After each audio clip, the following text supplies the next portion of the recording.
Bonjour mes élèves, aujourd'hui avec plaisir je vais vous présenter un exercice sur les ondes mécaniques progressives. Voilà, donc il s'agit de quoi? Il s'agit d'une canalisation en acier dans laquelle circule de l'eau. On provoque un choc à l'instant T0. D'accord? Un capteur situé à une distance D détecte deux signaux sonores, bref, séparés par une durée τ est égal à 1,8 secondes à un instant T1 et l'autre à un instant T2. Voilà les questions. À quoi correspond le premier signal reçu? Donc je viens de dire que on va détecter, donc nous avons un micro par exemple, un détecteur des ondes sonores qui va détecter deux signaux.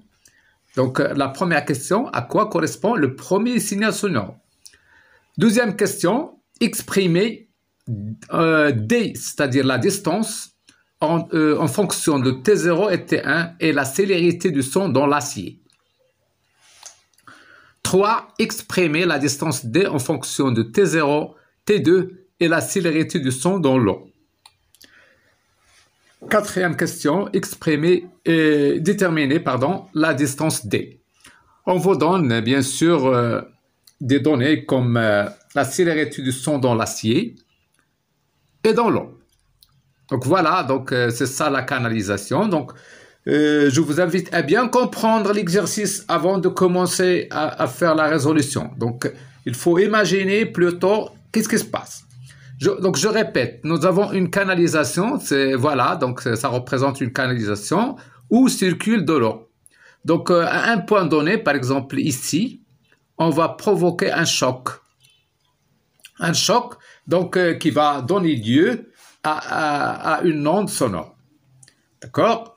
Donc vous savez que l'onde sonore peut être provoquée par une déformation, d'accord, du milieu, comme ça, d'accord?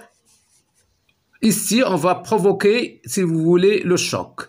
Et ici, on va récupérer deux signaux sonores. Voilà. Donc voilà, c'est ça la situation. Donc le but de l'exercice à la fin du compte, c'est déterminer la distance qui sépare l'endroit où on a le choc et l'endroit où on va, si vous voulez, capter l'onde sonore. Donc nous avons deux signaux. Voilà, un signal un signal qui sera reçu en premier, d'accord, et un autre signal qui sera retardé d'une durée temps. Voilà. Donc faites pause et réfléchissez et vous aurez la correction par la suite. Voilà. La question 1. À quoi correspond le premier signal reçu?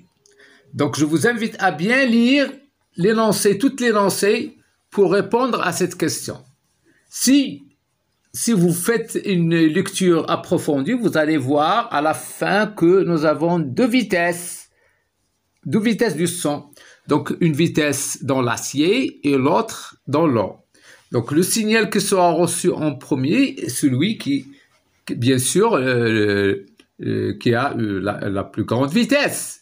Donc, ça veut dire quoi? Donc, c'est celui qui est si vous voulez, donc c'est le son qui va se propager dans l'acier.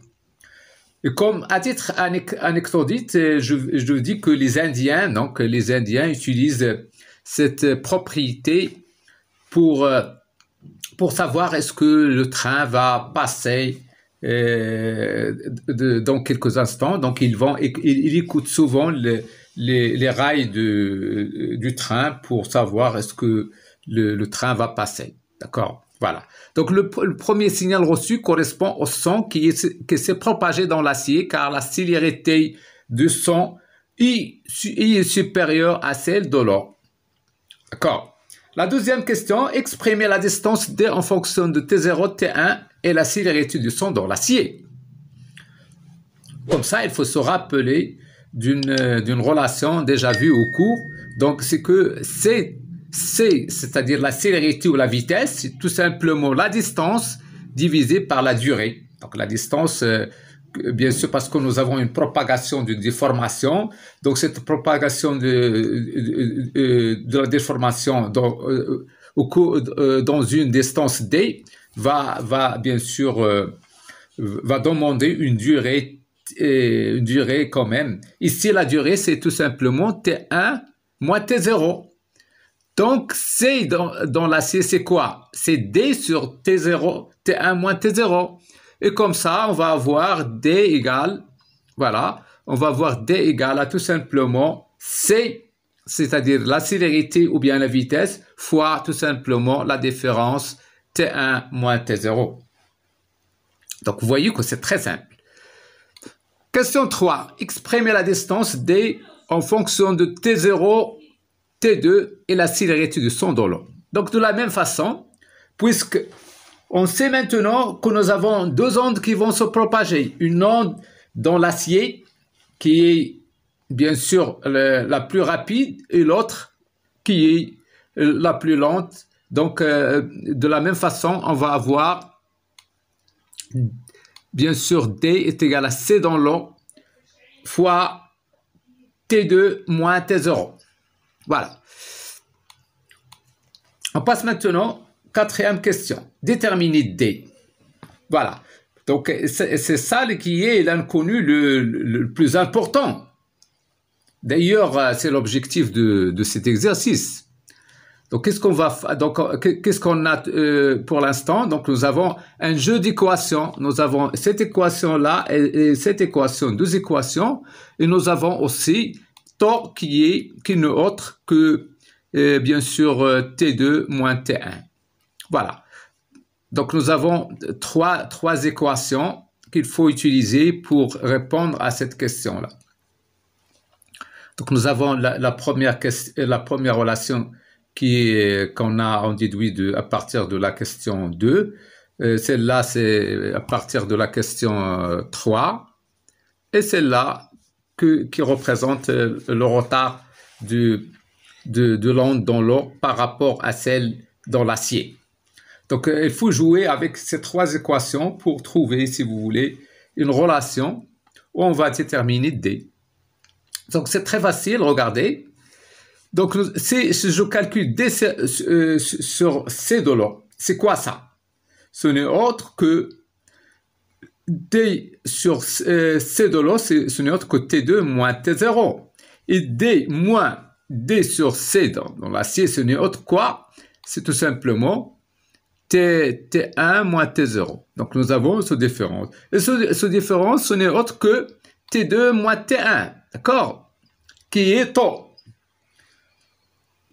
D'où je peux tirer tout simplement, on peut déduire que D, c'est quoi? D, donc il suffit de factoriser ici D et d'en tirer D. Donc vous avez factorisé D, vous avez facteur de 1 sur C de l'eau moins 1 sur C de l'acier que je vais ramener au dénominateur comme ça et je vais avoir cette formule-là. D'accord? L'application numérique, donc on nous a donné les valeurs ici, d'accord? On peut calculer tau, bien sûr tau c'est quoi? C'est 1,8, d'accord? Donc on va avoir à la fin tout simplement donc l'application numérique. Ici, il faut tenir compte quand même du fait que les données ils ont été utilisés avec deux chiffres significatifs, donc le résultat doit être donné également avec deux chiffres significatifs. D'accord? Pourquoi? Pourquoi? Tout simplement parce que si j'ajoute un chiffre, donc c'est quelque chose qui est incertain. D'accord? Donc l'incertitude, il faut donner toujours, il faut se rappeler de ça. Il faut donner, lorsque vous faites une application numérique, il faut donner si vous voulez, avec un nombre de chiffres significatifs qui est le minimal. C'est par hasard, nous avons ici, regardez, si nous avons ici 5, il faut donner juste Ça veut dire quoi? Si j'en ai ici un seul chiffre significatif. Ici, nous avons 12 chiffres significatifs. Et la même chose ici. C'est par hasard, il nous a donné ici 5, tout simplement, sans ce zéro-là. Donc, lorsque vous faites l'application numérique, vous donnez uniquement avec un seul chiffre significatif. Donc, ça, c'est quelque chose qu'il faut faire attention. Donc, voilà cet exercice. Donc, ça permet, donc, ça paraît simple, mais aussi, vous pouvez constater, donc, ça permet de faire de l'ingénierie. Pourquoi? Parce que donc on a pu mesurer, si vous voulez, la distance D. Donc on a pu remonter à la distance D tout en utilisant un phénomène physique assez simple qui est l'onde sonore et sa propagation dans deux milieux différents. Merci de votre attention. Je vous donne rendez-vous pour un autre exercice. Au revoir. Merci.